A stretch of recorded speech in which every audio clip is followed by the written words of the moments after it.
Hey everyone, what's going on? Welcome to episode 5 of Check the Wire. Ryan, Gary, Northernlion, Laterno. Myself, DanGheesling. Super excited to be here today. Ryan, what's going on, man? I am Returno, though. I'm back for yet another week and excited to be here. I'm very excited as well. First and foremost, I want to thank you guys for listening. There's over 260 reviews on iTunes. And thanks to everyone who's left reviews, ratings. It really helps the show out a lot. So on the front end, thank you guys for doing that and for listening. Yeah, and on the YouTube side as well, really appreciate all the comments, especially with timestamps, so I can see what people really enjoyed. It helps me out a great deal, and it's that kind of extra feedback that gets you excited to record this week. Yeah, and speaking of extra feedback, I saw you talk about something real quick, but this is not what we agreed to lead in with. You said I think you tweeted something. You said, "Hey, I'm spending 10 to 15 minutes every day checking my videos and responding to all the comments." When did you? What do you do, and why did you start to do that? I just thought, I've seen other creators respond to comments like that. Just in general, it's kind of an extension of the way that I've been treating community over like the past year, where I thought like it feels way more positive to get involved and start shaping things in the way that you want to see them go, instead of just disconnecting entirely and treating it like like a television network and the viewers or something like that. So the one area in which I was like super lapsed was actually like reading and responding to comments. So I thought, it's just a positive thing to do. It doesn't take too long. And actually the new YouTube studio makes it really easy to see like the comments in the order that they're listed, or in terms of like the comments that are most upvoted. It's so much easier to use than the old YouTube studio in literally just that one aspect. Everything else I think is a lot worse.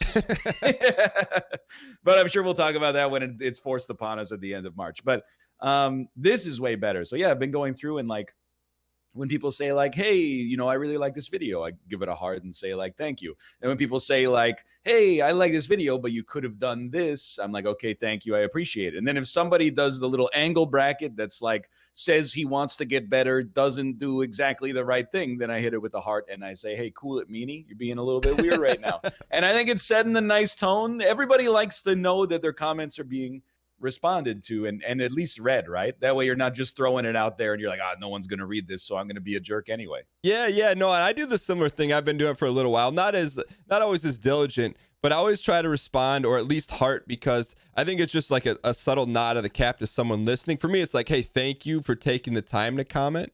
And then the other side is I've been on the flip side a few times where maybe you send out a tweet or you watch someone's video that you don't know, but you may like. And I've gotten a tweet or a comment back and I'm like, oh, that's like, you feel like really good about it. Like on the viewer side, I feel good about it. And it's kind of like, so I'd imagine, without being like self-aggrandizing, I imagine it's like similar, like when someone gets a comment from you or a response or heart, you're like, yo, that's like a cool feedback loop. And, I think it's just kind of, it builds more like goodwill and making people feel good by doing that. Not necessarily in an inorganic way, like you're not gonna respond to someone being a jerk and they're gonna feel great about, well, maybe they do, but I don't know. I always found that that's like important.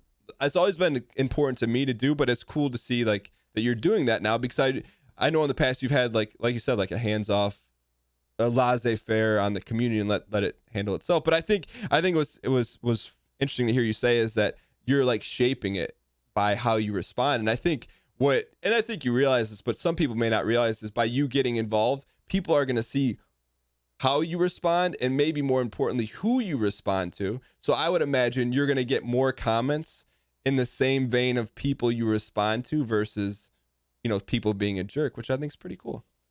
Yeah. And I think it's not just for the creator's happiness and like mental health, which I think is how it gets framed all the time, is like, never read the comments because, it's going to put you down in the dumps. It's going to put you in a bad mood. I think it's like partly that. And it's also partly just because I think if there's a more positive aspect and environment surrounding the community, people are having a better time. If you go into the comments and everybody's sarcastic and cynical and rude, if you're a person that's like, I don't want to get involved in that, then you're just going to steer clear, or be more likely to steer clear at least. So I think by being a little bit more active with community management, it's helped out. It's made it just a more positive place. But I know we've talked about it all the time, like a philosophy about like comment moderation and chat moderation and stuff like that, and where do you draw the line so that you're not taking abuse or creating a bad situation for other chatters, but also that it's not just a complete quote unquote hug box where if anybody criticizes anything about you, then they're going to get, pounced on by the community. So I've never heard that term hug box. What is that from? that's like an internet term that people use if a community is so positive that any kind of critical feedback is like responded to with aggression, I guess is the best way to put it. But Okay. usually they use it in like a bad faith way. Like a lot of times people will write something that's really rude. And then when they get like the comment gets deleted, they're like, oh, I didn't realize it was a hug box. So that's the context for that. This was not on the list of things to talk about, but since we brought up Twitch moderation, so you have a couple Twitch mods. How did that happen for you? And do you give them any direction, or is it kind of like they were kind of steering things the way you wanted to, so you moderated them? What was your approach to that when building your Twitch show? Honestly, this is an area where I should probably amp it up a little bit. Mhm. Like the mods that I have on Twitch essentially are like my circle of friends and then like half a dozen people that I modded in 2013. So some of them are still around, which is really nice, and some of them are not around, which is also totally understandable. Gotten very little direction from me. Just honestly, an area, if I'm being 100% clear on, I probably have just mishandled by having a complete laissez-faire attitude. Mhm. I think I'm lucky that my community is as good as it is, considering there's been like no firm standards except for like, I don't know what toxicity is, but I know it when I see it. It's Mhm. hard to define, but yeah, that's something I should definitely you should probably kick into gear a little bit. How about you? Well, I would say that's pretty rare for you on your side of things to have thousands of viewers and have a chat where you can communicate with other people and it's not, a flood of one thing or another. So do you ever give live instructions to your moderators, or is it just kind of like they know kind of what to do? Or I do now, probably like once every couple of months, I'll be like, you can start timing people out that do this. Or what actually happens more often is I'm like, hey, don't time that guy out. Like, I know that what he said was not great, but he's been around for a long time. And I think in context, he was just making a joke that went off badly or something like that. So, I mean, that's basically what it comes down to there. But I do think it would be better to have, it's hard to have like firm guidelines, I think, because I think most things need to be looked at on a case-by-case basis, but I definitely should have more mods as well, I think. But I not to commandeer the conversation, but I think like because my viewers tend to be a little bit older, I think, than the average Twitch audience, I think honestly it self-polices relatively well. Mhm. It's not, sometimes I go to other streams that have like maybe not the same viewers, but maybe like 10,000 active viewers or something like that, and chat is just horrible. Like not just horrible in the sense that like people are saying bad things, but also just like spam nonstop at all times. Nobody's writing like a real sentence. It's just exclusively like forehead emotes. So I think I'm blessed in that regard for whatever reason. Yeah, no, I think I always call you the unicorn, whether it's from stuff you put on YouTube to like, your Twitch community.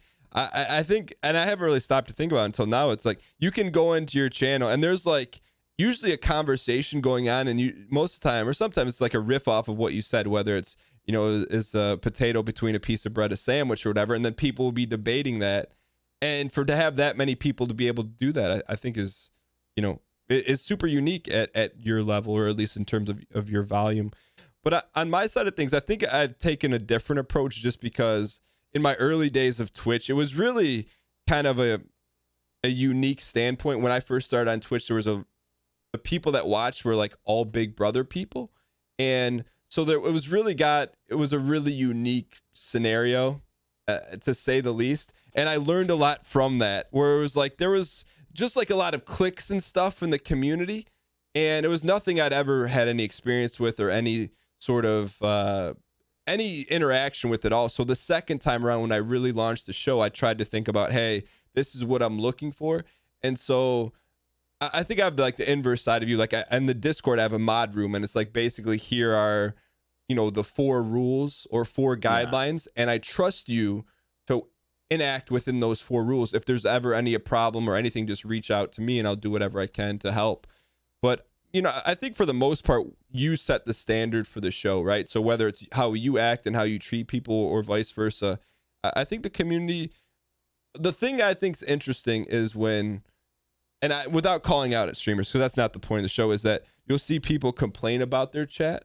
And then it's like, well, it's like you're complaining about the passengers on your ship and you're the one driving it. So I don't know. I always feel like even if you have a tough community or community that you're like, man, I need to do some work on this, I still think it's doable to mold it how you want it, or maybe you want to remove this aspect of your community, whether it's sarcasm or toxicity or whatever. I think it's all doable.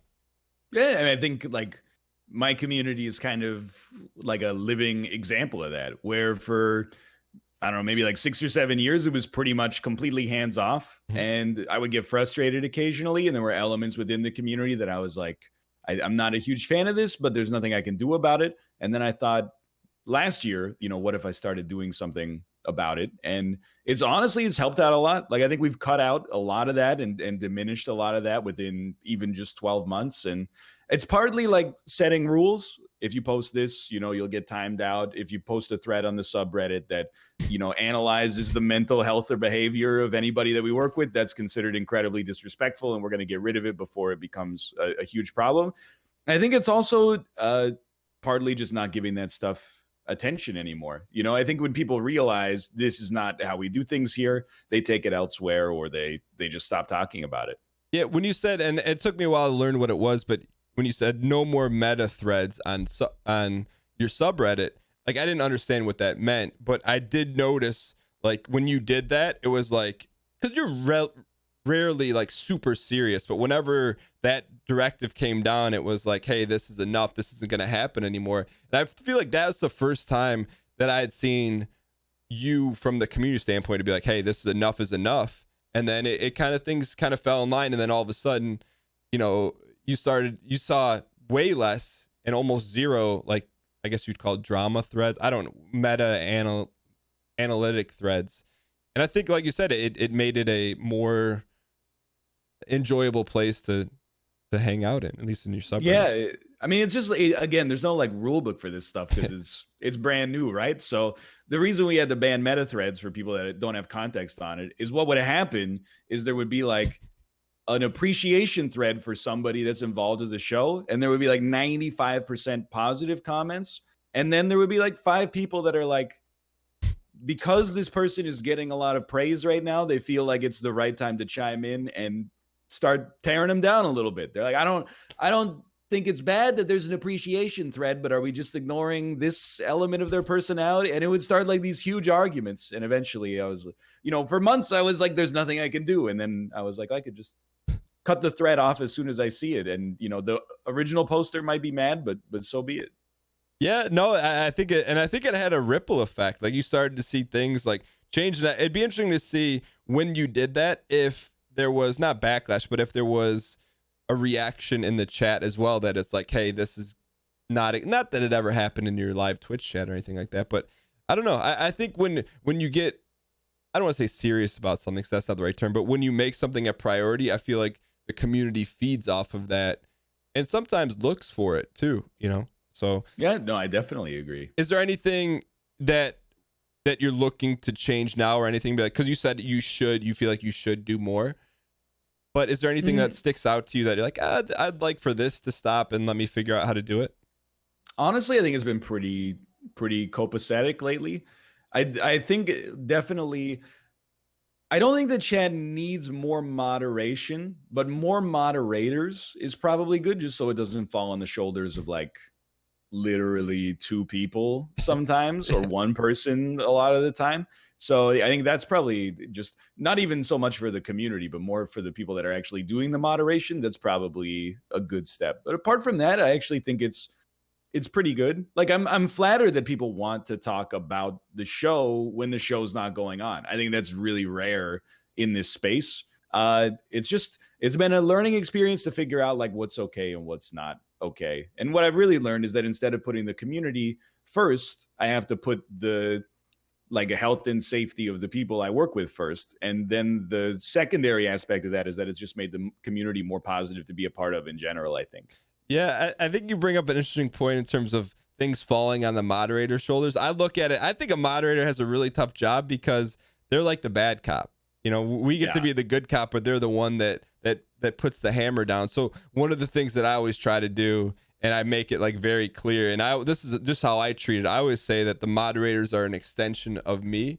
So if I see someone bashing a moderator or like saying, hey, this person's a jerk for doing this, I'll be like, hey, look, they got a tough job and they have like 100% of my support. But I feel that confident in the group of moderators that I have because they've been doing it for a while and there's been a lot of interaction. But I don't know, I don't, and I think when I set that directive, all of a sudden, it's kind of like what you did on the meta thread in Reddit. When you make a decision, you say, hey, look, this isn't allowed. Like, don't go after the moderators. They're just doing what I'm telling them to. But for the most part, on a day to day, they're the bad cop and I get to be, you know, the good cop. They just like something will happen and it's rare and they just handle it and I don't even have to address it.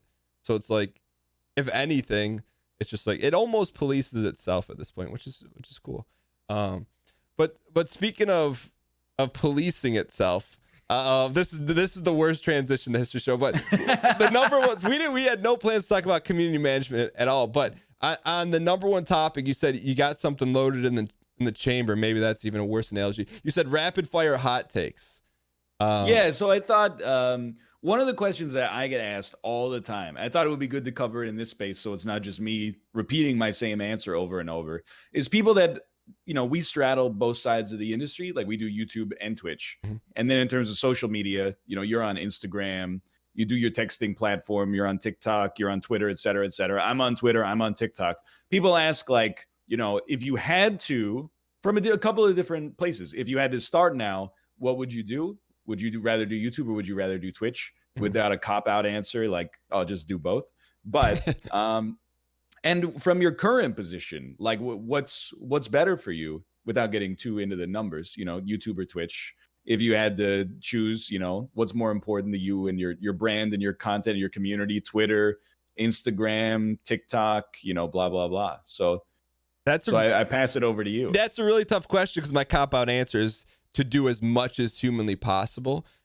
Because it just, the more, you'll never reach everyone on Twitch, you'll never reach everyone on YouTube, so it's just, there's always like room to grow. But I guess if I had to pick, I mean, I'm thinking like macro level, what has the most longevity. It's really tough because the thing it comes down to, YouTube is almost evergreen, so you do work and it has a chance to grow and then stay there, and then people will still go visit the plant. Whereas Twitch is almost like, here you could come to this event, you could see these flowers bloom for one day and then the next day they're gone, and you have to keep rebuilding every single day, with the exception to the rule being honestly, I look at one of the best things I did last year outside of hiring 2 people on the back end of the team was starting a second YouTube channel. And you and I have talked about this a little bit, but really, I made a decision. I said, hey, look, I've been messing around with YouTube. I've been putting out a bunch of videos a day, a couple videos a day. What I thought was the best move was to put out a couple fewer videos a day than I normally would, and then start a second channel. And the second channel being the focus only of being a VOD archive that, because I always play 2 games on my show, always Tarkov and a second game, but have the VODs chopped up so people that just want to watch Tarkov can watch it, but also have there be some discoverability on YouTube. If someone's looking for Tarkov, maybe, just maybe, they'll accidentally bump into one of my Tarkov VODs and take it from there.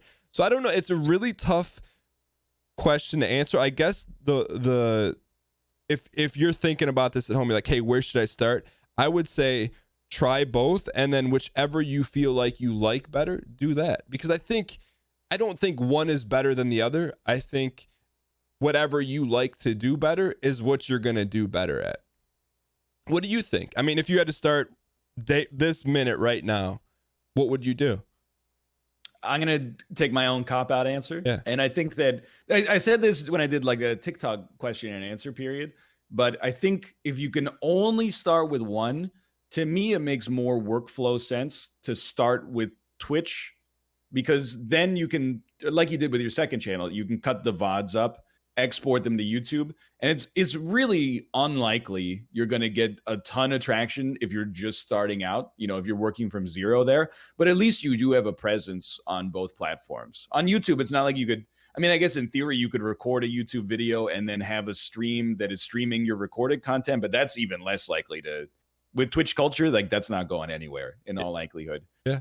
But so that would be like my beginner tip. But I've been puzzling this out for myself as well, because you and I have both talked about the fact that I think YouTube is really is underrated in a way, because so many people left during like the mass exodus over the past few years. But when I was doing my financial stuff in the first quarter of this year, I noticed that this is actually the first year where Twitch was higher financially for me than YouTube. Really? Which is it's a huge milestone, because obviously for a little bit it was 100-0. But even when I started doing the NLSS, it was like 90-10. 90 so YouTube? The fact, 90 yeah. Hold on, you lost the me. fact that 90 what? Sorry. 90 YouTube, 10 Twitch. Okay. When I started.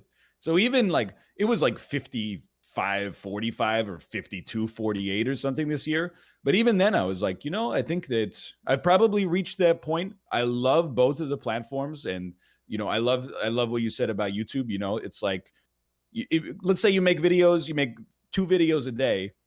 If each one of those videos still gets 10 views a day, a year from now, you're making 1,000 videos a year roughly. You almost are building I don't want to call it like a passive income because you worked on it, but you know what I mean. Yeah, it's you're building a library. You're like the Disney vault that people are always going to go back to, even if in small numbers it can add up. But I think that probably my honest answer would be Twitch is more important for me right now as well. Why? I mean, financially is the number one reason, but then on top of that, I think I like the atmosphere of a live show on Twitch a little bit more than recorded. But I think my videos have had a really good energy to them lately. I feel like I've been on for sure, but it's a little easier on Twitch because you don't have to rely entirely on Twitch. You've got fuel from chat, right? People are shoveling coal into the engine all the time. On YouTube, you're in a glider. You're kind of just going and hoping you hit a jet stream that can give you something to talk about for a bit. Well, I think you hit something pretty important and talk about. If you had to pick one, you'd choose Twitch. It's almost like how we could look at this podcast is that let's say we live stream this. From a live stream, you can get a video, you can get audio, you can get an Instagram post, you can get a TikTok, you can get a tweet from it. Not that you can't do that from a YouTube, but you miss out on the live audience aspect. But I feel like it. I mean, if I had to rethink my answer, I think you hit the nail on the head. Is just that if you start with the stream, you can branch off from that. However, what I will say, and it really kind of made me rethink a lot of things, and I don't do a great job of it, but there's an individual that I collaborate with sometimes named Deadly Slob, and we talked. He used to work for an MCN and all this stuff, so he knows a lot of the YouTube backend stuff. But he always told me, in particular with Tarkov, he said a lot of his videos, whether they were guide videos about the game or explaining a quest, were gateways for people to get to his Twitch show. So someone was looking up how to mod an AK-74 in Tarkov. They found his video, and then they found that he streamed. So it's that's why I feel like they're both so important. You're not going to get that gateway from Twitch it's not as easy to get a gateway from Twitch. Not that any of this is easy, but on YouTube, you got a shot to pull people over, and you can really kind of niche down and find ways to do that. Where, we've talked about this before, and Twitch is really hard for discoverability. So I think that's, but what you said is YouTube is underrated. I'm still with you on that. People have left, and I think in our lifetime, I don't think YouTube is going to go anywhere. It's Twitch.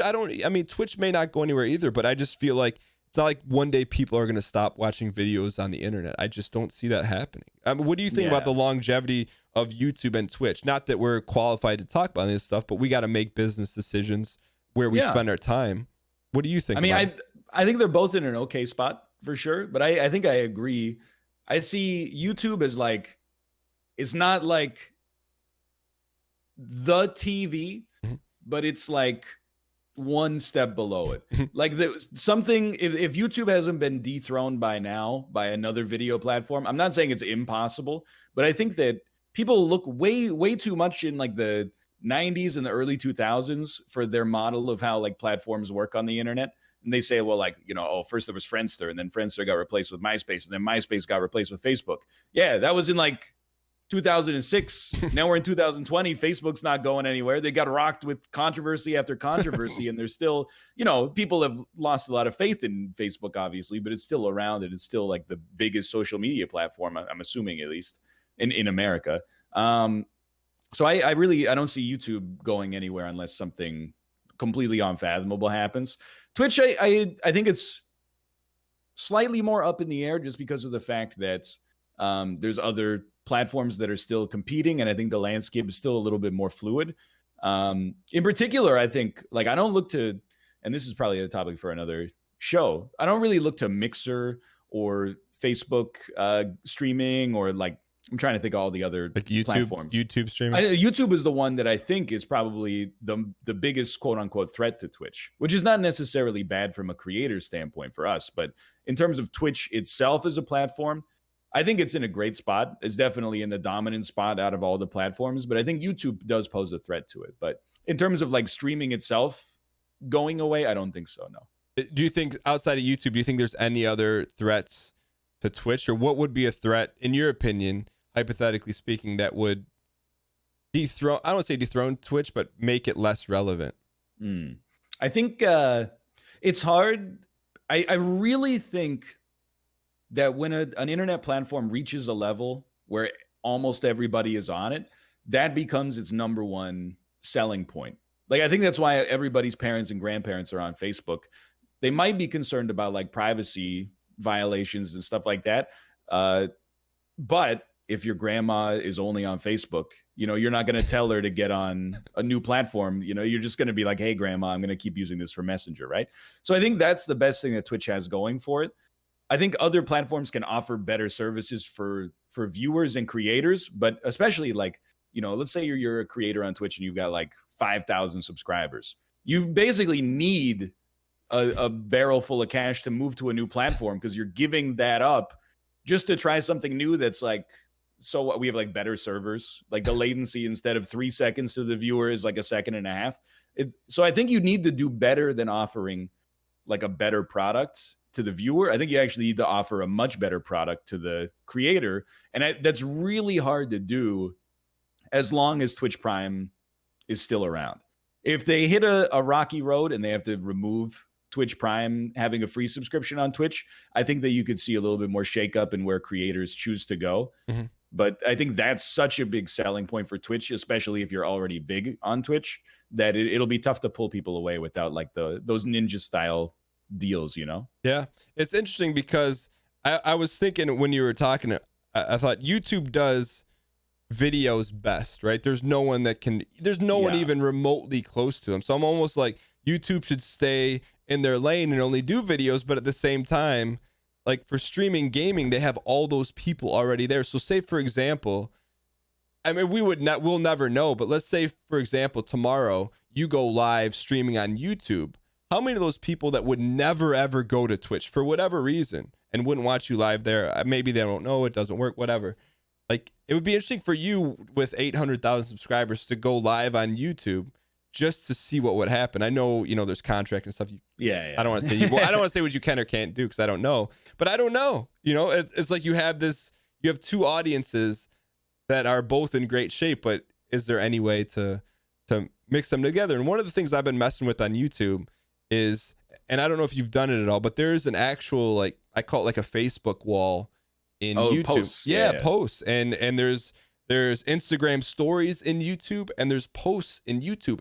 And to me as a creator, that's invaluable, because outside of videos, you have no way to contact people or share any information with people on YouTube. It's not, even on Twitch, I think it's pretty tough. There used to be, I don't know if they still have it on Twitch, there used to be an email list, or you could could send a message to everyone, all your followers. I don't know if you can still do that. So I feel like that on the Twitch side is lacking, because then you're really beholden to the platform, right? So tomorrow, let's say Twitch shuts down, you or I have no way to contact followers or subscribers on Twitch outside of the work you've done outside of it, whether it's Twitter, Discord, Yeah. TikTok.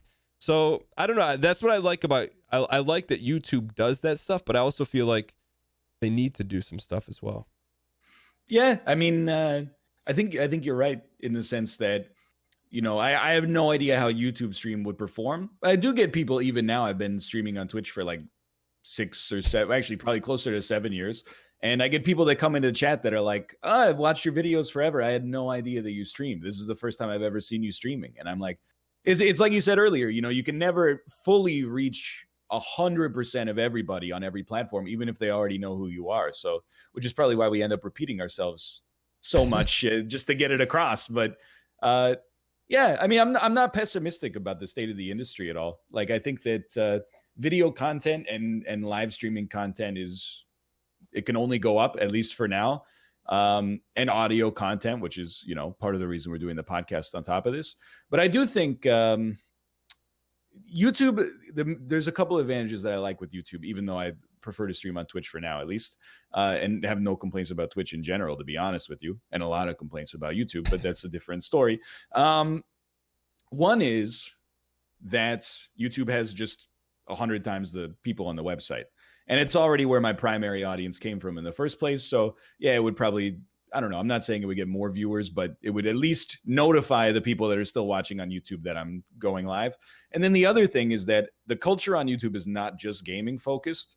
And if I was to perform like a strengths, weaknesses, like opportunities, threats to brands like us, keeping in mind that I'm completely ignorant on the industry side, is just my hunch. I think that as gaming creators, the biggest vulnerability is as our audience ages, they get maybe more interested in other hobbies and other parts of, you know, their lifestyle, maybe less interested in games.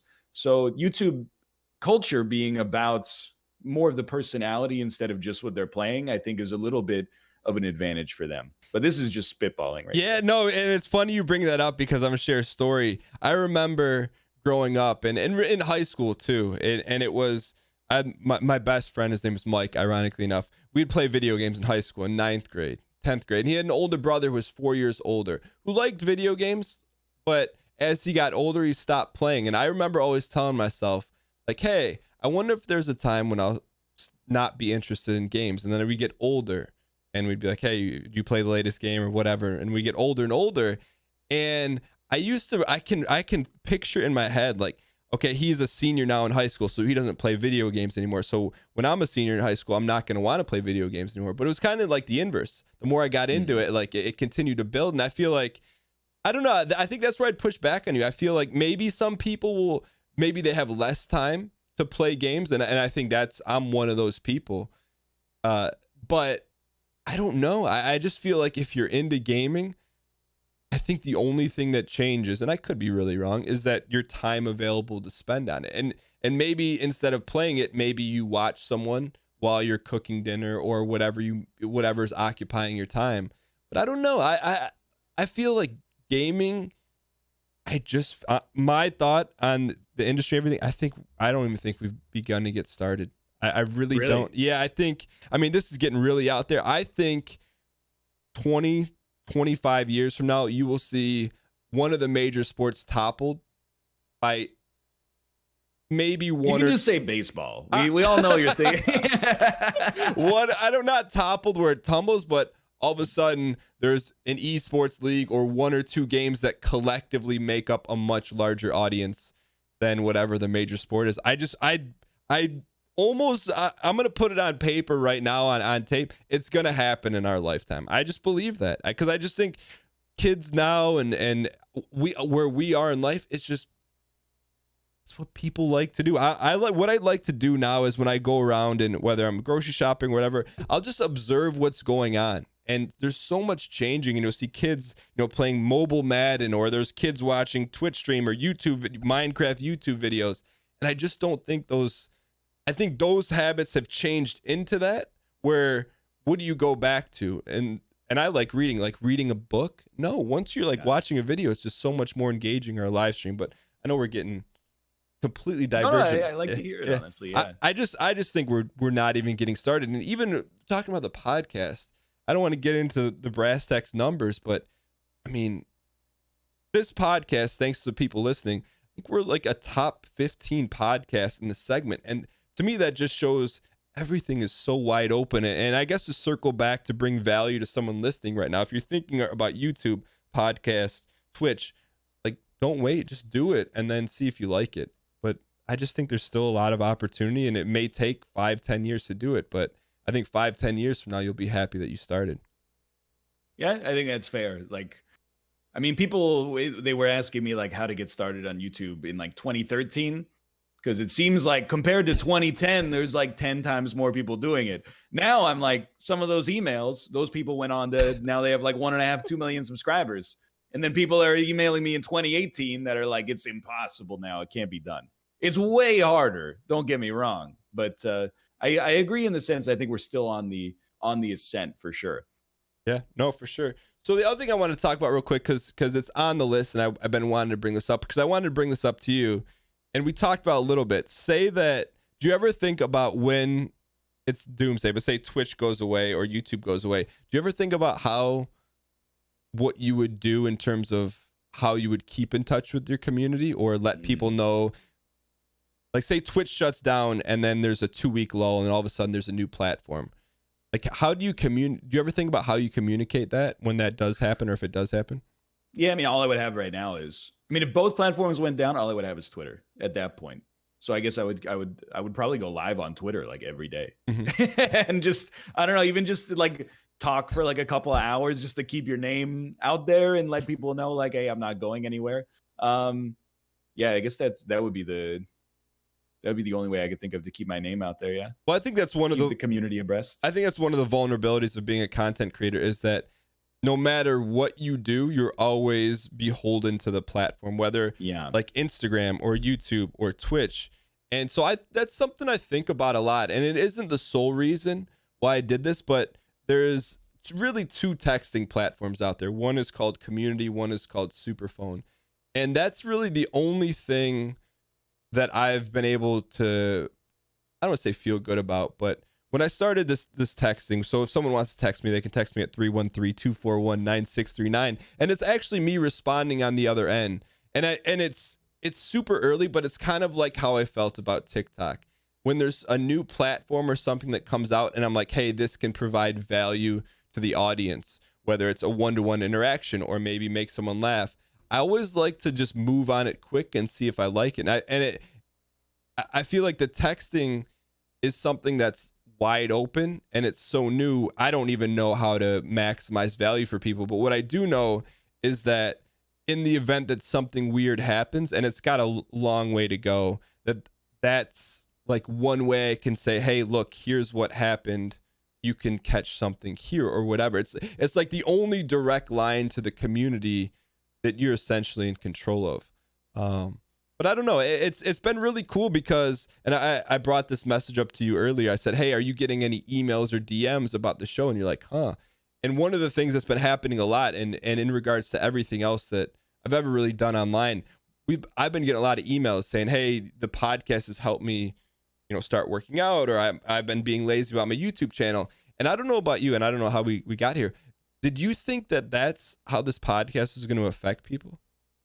I thought there was a chance it could be like that, because I knew going in, like when I asked you about like getting the idea for this started, it's much less for me like a podcast about how to grow on YouTube and Twitch, and much more like a lifestyle podcast about, how to bring energy and motivation into the stuff that you feel like is worth doing, whether that's, going to the gym or even just like being passionate about spending time with your family, instead of just, I don't want to say half butting it. Let's, I don't know are we allowed to swear on the show? I don't know how it works. But so I definitely thought there was a chance. And I think that, those are the best kind of messages to get for sure. I think that sometimes stuff like this gets a bad rap because when you watch it, you get like a hit of motivation. And people are skeptical, so we talk about advice or stuff like that for life or for YouTube or for Twitch or for whatever. And people are like, yeah, but even if you follow the advice, like there's a chance that it won't work out for you. It's true. But just getting a little bit of motivational juice off the podcast that like hits a spark that maybe gets you working on something that you enjoy and you find fulfilling, I think is worthwhile in and of itself. So I think that's where I land on that one. Yeah, and for me, it kind of surprised me because that was never at the forefront of what I thought about. And this is coming from someone I used to speak at colleges about like motivation and leadership. And there was a day when I just stopped because I'm like, it just didn't feel right anymore. It didn't feel. It's a whole different story, but it didn't feel right. I didn't like the way I felt doing it anymore. I didn't like it. So to have that kind of happen, it's in a completely different way because I felt like when I was speaking in college, I would say, hey, like, here's what you should do because it's probably going to work. Versus now, the approach I've taken is I've kept my mouth shut and I've been working and doing things. And now the way I look at it is I say, hey, look, this is what I've done. And hopefully you can learn from it as opposed to, hey, post 3 times a day, blah, blah, blah. Yeah. I feel like I feel good about it now because it's not, I hate using the word, but like cringy motivational speaking. And because I did that and I didn't got to a point where I'm like, man, it just wasn't right for me. But versus now it's like, hey, here's what's Ryan's done. Let's talk about it. Here's what I've done. Here's what's talk about it. Here's what's gone well. Here's what hasn't. And hopefully you can take something from that. But that just, I guess to put a bow on it, I didn't expect it, but that stuff is just, when I tell you, it comes in all the time. Thank you guys. And it's cool because it doesn't make, I don't say it makes the show easier to do because the show is already really easy and fun to do, but I think it kind of harkens back to your vlog that you did 2 months ago, where it's like you kind of come to the realization that you're either entertaining or helping people. And it's kind of sometimes hard to fathom because it's just you and I like looking into a webcam, but it's not just that. So, and it's infectious, right? Like, yeah. I talked about it in the same channel update, is like you bring a lot of like passion and enthusiasm to the stuff that you were doing that infected me with a level of passion and enthusiasm. And there is like, I don't know about you, there's a little voice in your head that's almost like, well, but what if I get like enthusiastic and passionate about this and then it doesn't work? Then it's like, oh, it was such a big loss, right? But what you find out instead is that because you're enjoying the process even more, even if it doesn't work out better than what you were doing before, you enjoyed it along the way. So you're you're taking happiness along the way and fulfillment along the way. But then, we make something like this, it passes it on to a subset of the community. They get jazzed on it. They start doing stuff. They pass it back to us, I'm not a like energy positivity all the time kind of guy, which is probably clear from anybody who's watched any amount of my content, but it's nice. I think it allows, it keeps like the energy going instead of it being static and stale. Yeah. And I think you bring it up and to just speak to that, it's our favorite pastime is talking about TikTok, but I know we talk about this all the time, but taking L's on TikTok just makes me want to post more TikToks because when you're making the TikTok, it's not like, oh, I hate this. This better get a 10,000 views, or it's just like, all right, hey, let's do it. See if it works. If not, come again. But I think that it just probably underlying theme through all these podcasts is that what we're doing, we enjoy doing. So if it works, awesome. And if it doesn't, we're going to keep doing it until we find a way to make it work. And it may look like something different, like doing, high school how do you say it? Superlatives videos, or it may look like, making a meme video on YouTube. You just don't know. But anyways, so I guess we got here from YouTube versus Twitch. But for you, I noticed you're not on Instagram and you're not on Snapchat. And I don't know if you're on Facebook, but I think it may be personal or something. Only on a personal level. Yeah. Did you make a decision to not go on those for a reason, or just? No, so here's how I think it happened. Well, here's how I know it happened. I was on Facebook in like 2012, but it just kind of like, it was a lot of work at the time to manage both platforms and YouTube and streaming as well. So I focused on Twitter just because that's where I like to spend my time in the social media context. And then like when Instagram came out, I was like, I don't get it. I just fully shut off. I was like, it's for food photos or like aspiring models and, fitness types. So I'm like, it's not for me. So because I didn't do Instagram, I have no idea of what WhatsApp is. I have no idea what Snapchat is. I was just kind of like out of the game completely. And And I definitely had the mindset like, oh, this is for a different demographic. It's not for me. I actually do have an Instagram account though. You do? I don't remember the name, but I got it to make the TikTok of what Pokemon are you? I had to go on Instagram and Google like a 70-year-old baby boomer. I was like, how to get what Pokemon are you filter. I got Instagram, got the filter, did the video, downloaded it, pushed it to TikTok. But now I have the mindset, I guess, the reason I'm on TikTok, and there's pushback. Obviously, I'm sure you've seen it as well. There's pushback to TikTok from the community because it's kind of like outside of our traditional demographic. You know, there's a lot of younger people that are on TikTok for sure, but I see it almost as like the way you were saying. People follow us for us and not just because of the content that we make, and also not being completely at the behest of platform holders. Mm-hmm. I'm like, the more that I can spread out to other platforms and also have fun while doing it, it's just kind of like broadening my presence. So to put it in a cynical way, it is about like, in the most marketing term possible, like brand awareness and getting your brand out there. And pardon me, if you follow me on like this platform, maybe you'll follow me on this platform as well. But it's also like, hey, if Twitter goes away in 5 years, then at least I have a presence over here where you can still get information. And then, realistically, TikTok might not be around for another 2 or 3 years. That might go, but you can always, you can take the other platforms as well. And as long as you're like having fun doing it, and I think making content that people actually want to see, I think it inverts what I originally thought, which is like, oh, these are platforms where people go to like really cynically just try to like get as much attention as possible.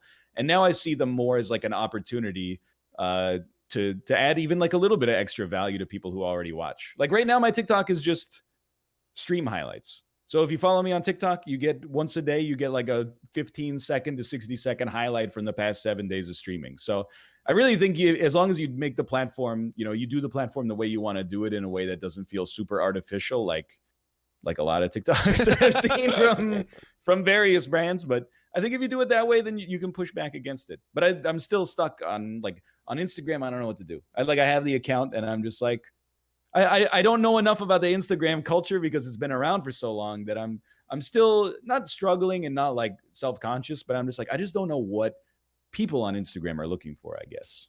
Yeah, and that's on all the platforms. I feel like that's where me personally, where I don't want to say I've dropped the ball, but I don't necessarily get it either. And I think that's the one lingering platform for me where I was really hesitant because one, I have like family that follows me there, like a lot of family. So I was really like conscious about putting gaming stuff out there like a year or two ago. And then I started posting it and it wasn't doing well. Like the Instagram stuff wasn't like gaming stuff wasn't doing well. And then I'd post like a picture. I don't like posting. It's just my preference. I don't like posting selfies, but I'll post a picture of me and someone else. That just feels more normal to me. But like those will do really well. So it's just, I don't feel like, so I'm at the point now on Instagram where I feel like I don't post a lot, but I use Instagram stories a lot to keep people updated, but I don't really understand yet either. And I also got to the point where it's like, I had to kind of quell in my head, well, I could post this and I know it will do well, but I don't really care about posting a picture of me and so-and-so at the grocery store. Like that's not what I really want to put out there. So I think for me, the challenge is, and the other thing is there's a lot of, and I'm super grateful for it. There's a large Big Brother audience on Instagram that followed me there. So it's kind of like, it's a hodgepodge of things versus like TikTok, which is really the first place where I've had I don't want to say opportunity, where I've taken the opportunity to be like, hey, this is gaming only and build it from scratch. So it's like, I think I'm at the mindset now where I'm just going to keep throwing stuff at Instagram in the same way I do TikTok. But at the same time, it's not a priority because it's like you and I talked about. TikTok is the wild, wild west. It's free real estate. Instagram, you're trying to navigate, Manhattan. There's already established. You're not going to get traction on Instagram the same way you would do on TikTok. So I don't spend a ton of time there either. But I also feel like it's an area similar to what you said. I don't really get it, and the stuff I get I don't want to do. Like I'm not gonna post a selfie. It's just not gonna happen. Or if it does, something's off with me. Not that there's anything wrong with posting selfies, but for me it's just, it doesn't feel right. So I guess it's it's something to think about, because like on TikTok, I really feel like it's less about like strengthening the brand to some extent, and it's more like going to the casino. Like you're rolling the dice. Some videos are going to do nothing. Some videos might reach like over 1 million people, right? Or maybe even over like 10 million people. So there is like an element of that that's like, hey, if you like my content, you should follow me on TikTok and you can watch some of the clips that you maybe have missed over the course of the past week, and that'll be fun. But there's also like, hey, this could bring in an audience of people that like what I do, even if they never move from TikTok to another platform. I guess in my head, I'm realizing maybe that Instagram is kind of like Twitter. Like on Twitter, I never make a tweet that's like, well, like I do want to go viral on Twitter once, but not to like grow my audience, just because I want the dopamine release from being like, I made a joke that 300,000 people thought was funny, right? But I never make a tweet that's like, this is going to push people back to my content. I don't know if I've ever made a tweet that was like, this blew up, check out, my Twitch channel. And I'll tweet garbage on Twitter, like I would never make a TikTok that's like, hey, my cat's had some gastrointestinal issues, but he finally had a bowel movement, because I know a lot of people were asking. So I don't know, maybe I could think of Instagram kind of like that. It's less like we're going to put stuff out here that's really going to explode, and more like, hey, if you like what I do, like here's a little behind the scenes peek of like how a video is made or something like that. What's kind of scary is when you said about your cat with gastrointestinal problems, I saw in my head, I saw the TikTok, I heard like the music, the whatever the trending music is, like here's a picture, here's a video of the cat. He hasn't been using the facilities. 10 days later, you have a video of him in the litter box. I'm like, I'm like, when you said that, I'm like, that would probably do really well for a TikTok, and then, take care of your pets or something. But I think what you hit on is that one thing you said is you never send a tweet and you're like, oh, hey, check out my stuff. And I feel like if you put out good stuff, people are going to want to check you out, versus if I see a tweet that's like, hey, buy this or do this. I'm like, no, I'm not going to do that. I'm more interested in you first. And then, oh, what does this guy have going on?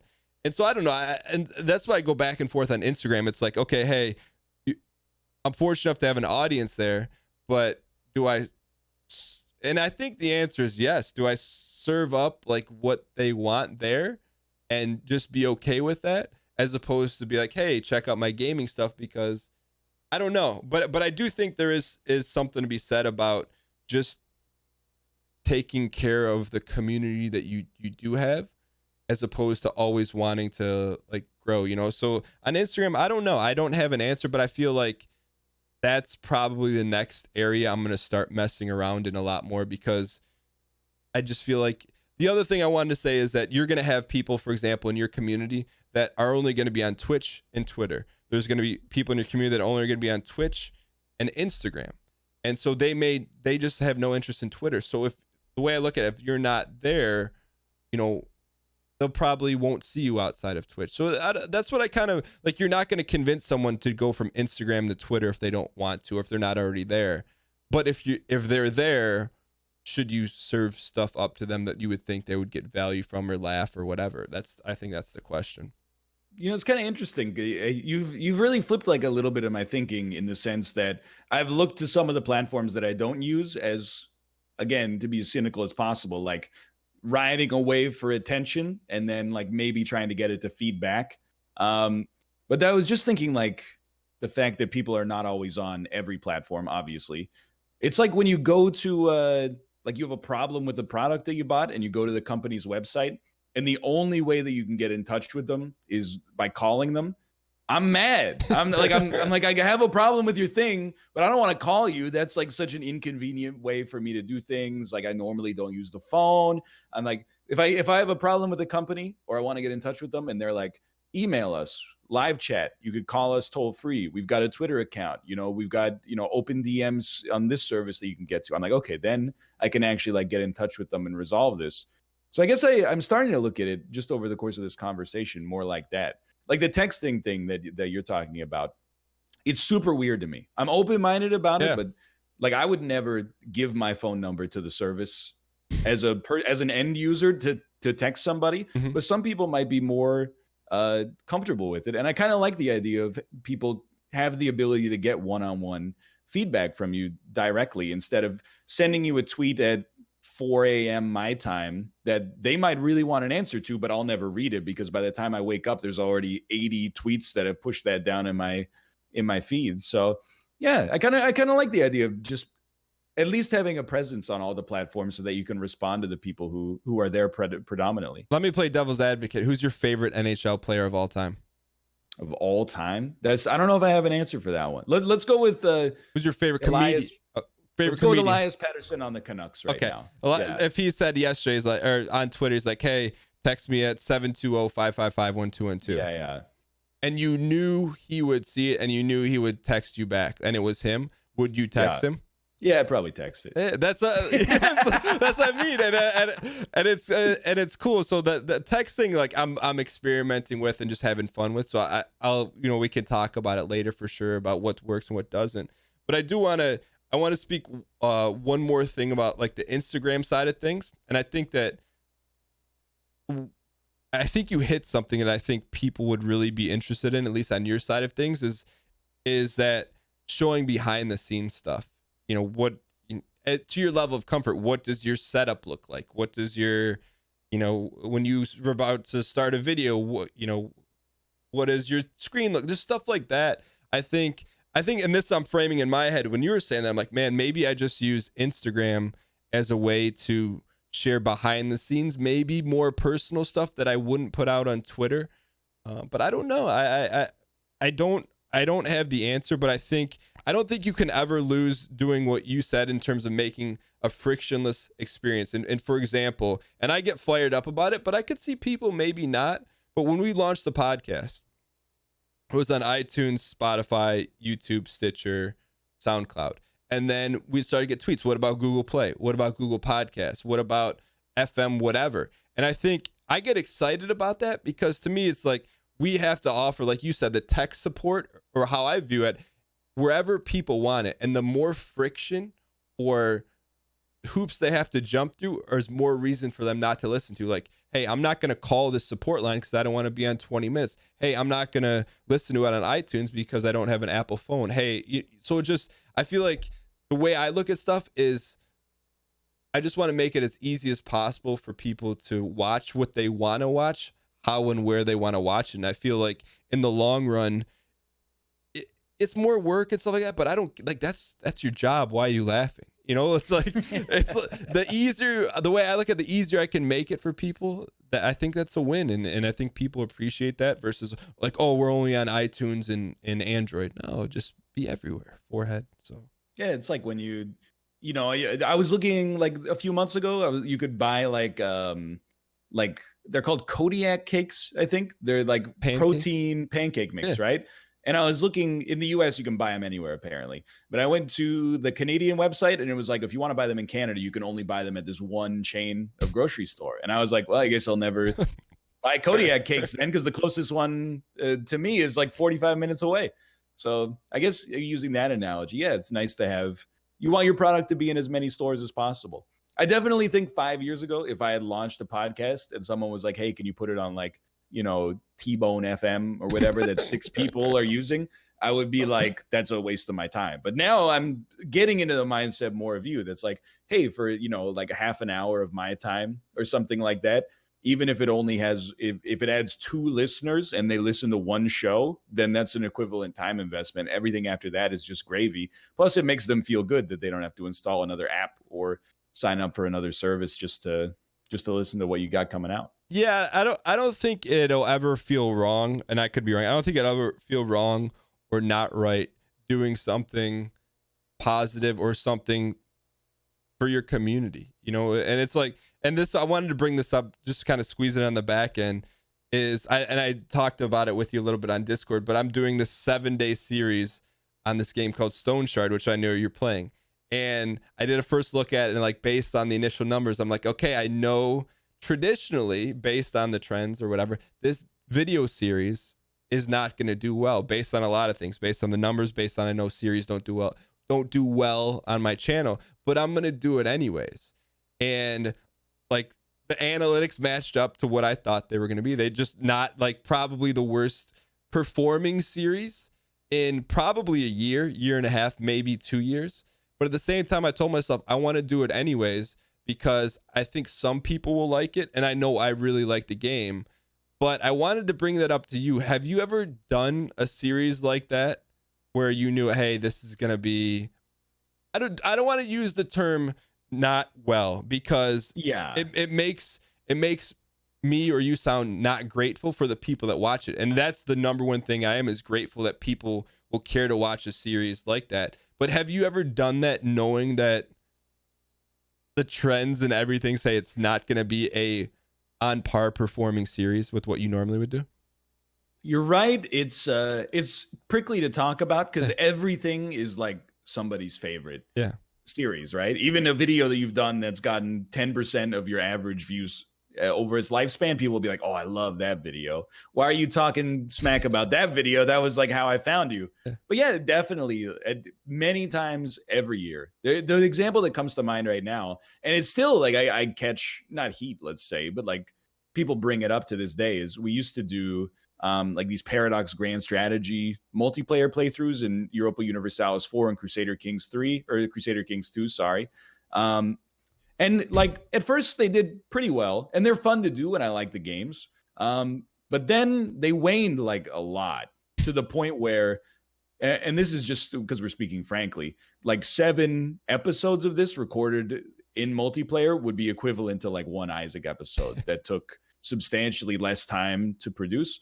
So I had to kind of eventually axe it almost as a business decision to get like half of my Friday back, which is like, it's like 10% of your work week. It's a fairly sizable chunk of time.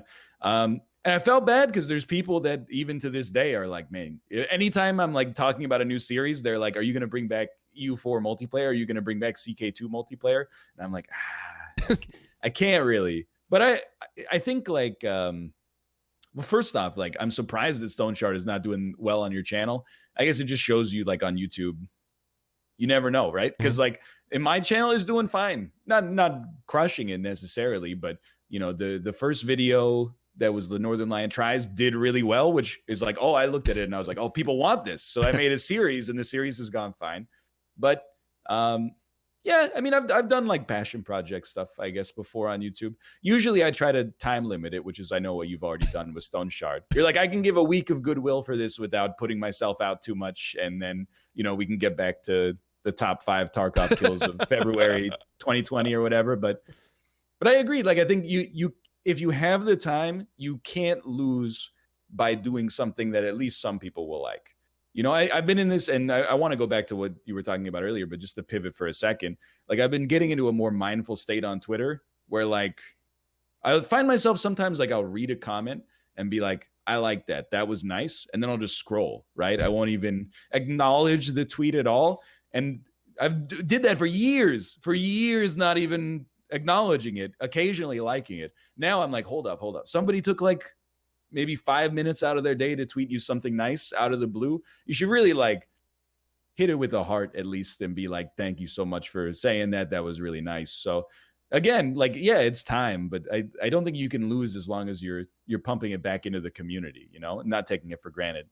Yeah, and I think that's what there's like a few things that just stem back to one thing, and I'm like you, if I see something like that or someone takes time, I'm like, man, like that person could have spent that 5 minutes doing, you know, sending that to someone else or watching TV or whatever, but they thought it was valuable enough to send it to you. So even like I just am so grateful, man, because stuff that we're able to do, like people would kill to do. And I try not to take that for granted at all, because it's just, and I told, and I don't talk about stuff yesterday, but I don't talk about this often, but I sat down, it was late night with my wife, and I'm like, man, I had this moment. I was walking out of my office yesterday and it struck me. I'm like, man, I get to play video games for a living.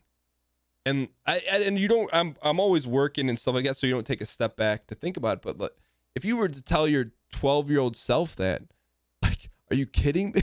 Like, that wasn't even available. So I always just remember that, and I know that it's taken a lot of work to get to this point.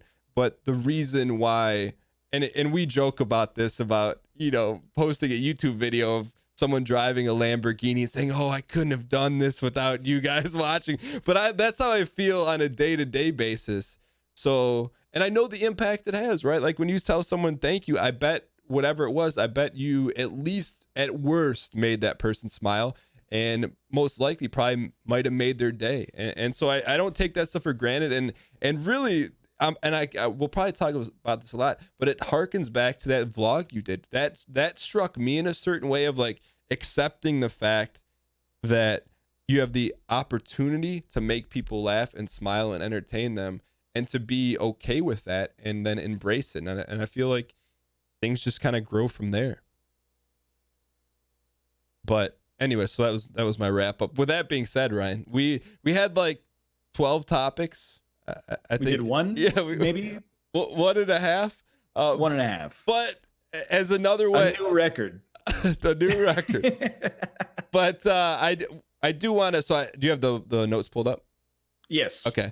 I'm gonna read. So we're gonna do some at the end because we want to thank you for taking the time out to leave reviews and rate the show on iTunes and all the platforms. I'm gonna read out this review that Kel3783 left on iTunes, and this is gonna sound self-aggrandizing, but this is kind of just to build off what we're saying. I imagine, I don't want to speak for Kel3783. I imagine it's probably pretty cool to hear this, and so, but to me, and I think to Ryan, like, we appreciate the fact that you took the time to leave us. And Kel said, I'm so excited to be able to listen to Dan and Ryan on my commute. My partner got me into both NL and Dan on YouTube and Twitch a few years ago. Now we watch their content together when we're home together. That's awesome. I don't know about you, but I like about, and sometimes I'll be like, hey, where are you watching this at? And when you get context, it's like, it's kind of what you said before, not on the show, but like sometimes you feel like you put stuff out in the void. So when people give context, oh, I watched this, you know, on my commute from Kingston to Vancouver, whatever. Anyways, she said, I've always been a big listening to podcasts during my commute. Many that are educational and not exactly fun and relaxing. I'm happy that I'm able to listen to something a little bit lighter on Tuesday mornings. So Kel, thank you for leaving that review. We appreciate it. Dude, very cool. This is from Not a Spy LP. It says, fantastic podcast with a 5-star review to match it.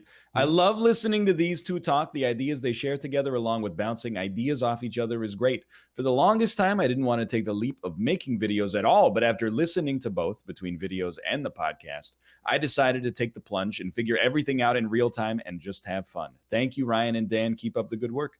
And I mean, that's what we were talking about earlier, you know?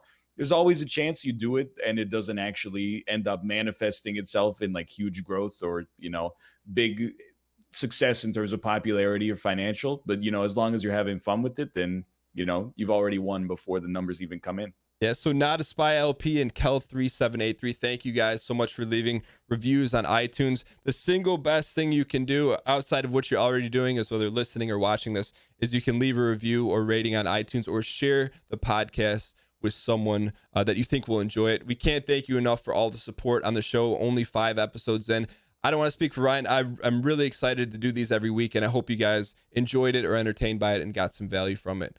So thank you guys so much for tuning in, and we will see you guys next Tuesday at 6 a.m. Eastern Standard Time. If you guys have any questions for us or any topics you want us to cover, you could tweet Ryan at Northernlion LP on Twitter, or myself at DanGheesling, or just tweet and use the hashtag #CheckTheWire. That's if you use the hashtag, it really allows us to kind of go through them all at once. And I think we're going to start working some viewer topics and questions into the show whenever we start actually getting through our own topics. But anyways, thank you guys so much for listening and watching, and we will see you guys next week.